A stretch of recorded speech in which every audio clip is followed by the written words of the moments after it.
کہ ہماری قوم کو مسلمانوں کو ٹرک کی بتی کے پیچھے ہمیشہ سے لگایا گیا ہے. ہم لوگوں کو اس چیز کی امپورٹنس کا نہیں بتایا گیا. ہمیں صرف یہ بتایا گیا کہ خان صحیح ہے یا میاں صحیح ہے یا زرداری صحیح ہے. یہ سب الو کے پٹھوں نے آپ کی قوم کو تقسیم کر کے رکھ دیا. نیشنل کاز پہ، پیلسٹائن کی کاز پہ یہ چور، ڈاکو، چکے، لٹیرے ہمیشہ اپنے اقتدار کے لیے ایک ہو سکتے ہیں. یہ لوگ فلسطین کے لیے کب آپ کو ایک سٹیج پہ نظر آئے ہیں؟ میں کہتا ہوں ان کے پارٹیز کے ووٹرز کو پوچھنا چاہیے ان لوگوں سے.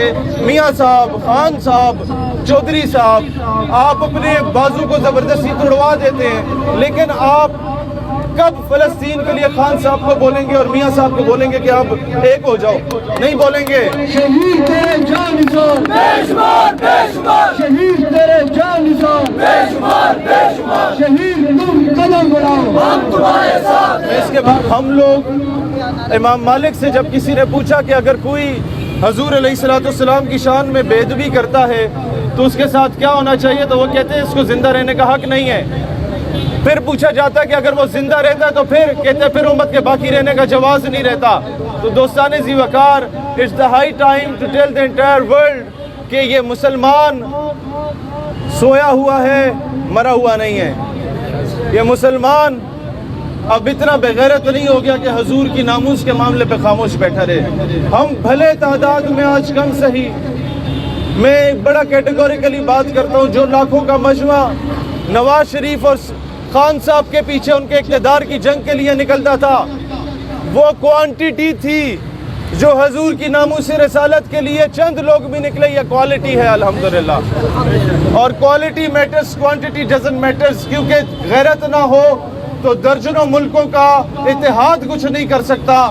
غیرت ہو تو 313 کافی ہوتے ہیں.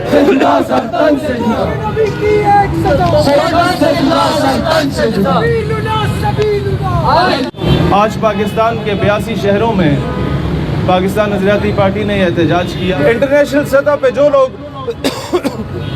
جتنی بینڈ آؤٹ فٹس کے نام لے لیں، حزب اللہ کو لیں، حماس کو لیں، جو پیلسٹائن کی آزادی کی بات کرتے ہیں، ان تمام کو آپ دہشت گرد قرار دے سکتے ہیں صرف اس وجہ سے کہ مسلمانوں کی حریت کی بات ہو رہی ہے. ملا عمر کو افغانستان میں دہشت گرد کیا جا سکتا ہے کیونکہ وہ امریکی غلامی اور امریکی دلالی سے انکار کرتا ہے. عمر مختار کو دہشت گرد قرار دیا جا سکتا ہے کیونکہ لیبیا میں وہ اٹلی کی دلالی اور غلامی سے انکار کرتا ہے. اس کی بیٹیوں کو، بہنوں کو، بیوی کو، بچوں کو تذلیل کی جاتی ہے، پھانسیاں دی جاتی ہے، اور سارے علاقے کو اکٹھا کر کے عمر مختار کو لیبیا میں پھانسی کے پھندے پہ چڑھا دیا جاتا ہے.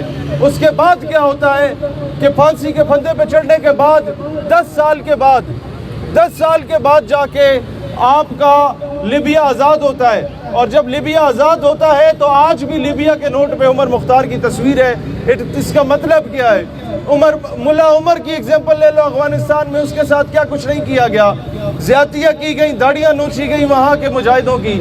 ہوتا کیا ہے کہ 20 سال کے بعد ان لوگوں نے روند کے سپر پاور کو جب شکست دی تو اس کا مطلب یہ ہے you can defeat a man, you can call him a terrorist, you can call him an extremist, you can defeat a nation, you can divide a province, but you can never ever defeat an ideology. And this is what I believe in کہ نظریے کو کبھی شکست نہیں دی جا سکتی.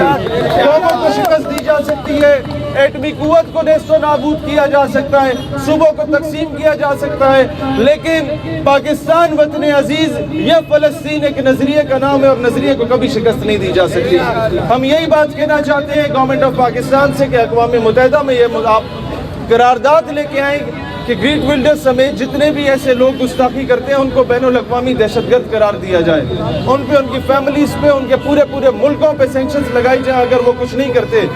آپ یہ دیکھیں دوستان ذی وقار، IMF کی تلوار ہمارے اوپر لٹک رہی ہوتی ہے. اقوام متحدہ جو کہ امیر ممالک کے گھر کی لونڈی کا نام ہے، وہ اقوام متحدہ پاکستان کے اوپر سینکشنز لگانے کی بات کرتا ہے. ورلڈ بینک ہم پہ سینکشنز لگانے کی بات کرتا ہے. کیوں؟ کیونکہ آپ کشمیر کی بات کر رہے ہیں، آپ وہاں کے لوگوں کو ڈائریکٹلی یا انڈائریکٹلی فیسیلیٹیٹ کرنے کی بات کر رہے ہیں. جو لوگ اپنی آزادی کی جنگ لڑ رہے ہیں، جو آپ اسلامائزیشن کی تھوڑی سی بات کرتے ہیں تو آپ کے اوپر ڈرایا دھمکایا جاتا ہے. US ایڈ آپ کو ملتی ہے، UK ایڈ ملتی ہے اس بیس پہ کہ جناب آپ لوگ اپنے تعلیمی نصاب سے محمد بن قاسم، ٹیپو سلطان، اہل بیت کرام، صحابہ کرام کی زندگیوں کو نکالنا شروع کر دیں. تو آٹومیٹیکلی پھر شیکسپیئر، مسٹر چپس، آلیور ٹوسٹ آپ کے نصاب میں ڈالا جاتا ہے، وہ غیروں کو آپ لوگوں کا آئیڈیلائز کرنے کے لیے رکھا جاتا ہے۔ دوستان ذی وقار، آپ نے آج یہ دیکھنا ہے، دنیا کو بتانا ہے کہ جناب اگر حریت پسندی کا ساتھ دینے میں پاکستان پہ سینکشنز لگ سکتی ہیں تو پھر گستاخوں کو سزا نہ دے کر ہالینڈ پہ سینکشنز کیوں نہیں لگ سکتی؟ جب قرآن کی توہین کی جاتی ہے تو اس بندے کو کیفر کردار تک نہیں پہنچایا جاتا تو سویڈن پہ سینکشنز کیوں نہیں لگتی؟ افغانستان میں 12,000 بم گرانے والے امریکہ پہ سینکشنز کیوں نہیں لگتی؟ سوال یہ ہونا چاہیے کہ افغانستان میں مدر آف آل بمز گرانے والے امریکہ پہ سینکشنز کیوں نہیں لگتی؟ وجہ یہ ہے کہ ہماری قوم کو مسلمان